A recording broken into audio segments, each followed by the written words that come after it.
Hello and welcome back to An Old Man Watches. Today I'm going to be talking about the science fiction movie The Doomsday Machine, which was released in 1972. And the film begins with a spy discovering that the Chinese government has created a doomsday device capable of destroying the Earth, and that it will activate this device in 72 hours. Apparently, in the reality of this movie, the Chinese government is somewhat irrational, but also very keen on punctuality. Fortunately, a crewed 2-year space mission to Venus just happens to be in the final stages of planning, and the United States authorities decide to step up the launch date and to also replace half of the previously all-male crew with women, including one Russian. This is a last-ditch effort to continue the human race in the event the Chinese should actually destroy the planet. The Chinese do indeed destroy the Earth. Like I said, in this film's reality, they're irrational, but, they stick to a schedule. So the fate of the mission is now far more vital than its participants ever anticipated. But are they and their vessel up to the task? After all, space is vast and dangerous.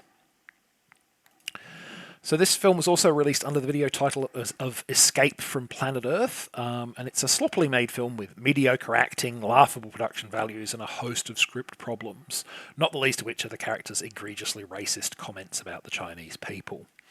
And yet, despite all that, for much of the movie's runtime, I was actually quite enjoying this turkey. Despite its many flaws, the film somehow had a kind of awkward charm, like a very young foal as it first tries to walk and its legs keep splaying out in all directions. It's completely inept, but kind of adorable. Unfortunately, my enjoyment was ultimately soured by the film's finale, but more on that later. Let's start by talking about how some of the film's other flaws are almost managed to make it work. So right at the outset of this movie, the spy who uncovers the Chinese superweapon has to sneak past some guard dogs, and she does this by throwing a cat over the wall and waiting for the dogs to chase it, which is the kind of goofy nonsense that I can get behind. Now, of course, this slapstick spy silliness immediately gives way to the film's rather bleak main plot, the imminent annihilation of the entire human species, other than the handful of crew who will be safe aboard the Venus expedition. This is quite a tonal whiplash, though one that's mitigated somewhat by the implausibly optimistic tone of the secret plan to save humanity. Again, about that, more in a moment.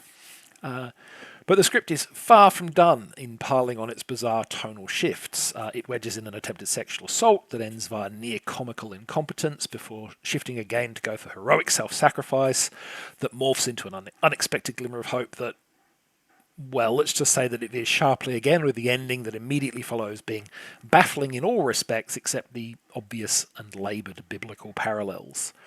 Frankly, this movie is all over the shop in terms of its tone. And it's all at sea when it comes to science. Ignoring for a moment the baffling logic of the Chinese doomsday weapon, the plan to save humanity relies on repopulating the world from a gene pool of 7 people, 3 men and 4 women. Now, number one, that's less than 5% of what people currently estimate would be the absolute minimum base population required to maintain genetic diversity. And the situation certainly isn't helped by the crew's decision to immediately pair off into 3 couples and a spare wheel 7th. That's what leads to the attempted sexual assault, but even if the solo male was a decent human being who could keep it in his pants, the children from 3 monogamous couples would have even less genetic variety than their parents, and there's only one way that's going to end, and it's pretty ugly. This is far from the only scientific silliness, however. My personal favourite moment is when the ship's artificial gravity starts playing up, and this causes a ham sandwich to float in the air. Nothing else, you understand, just the ham sandwich.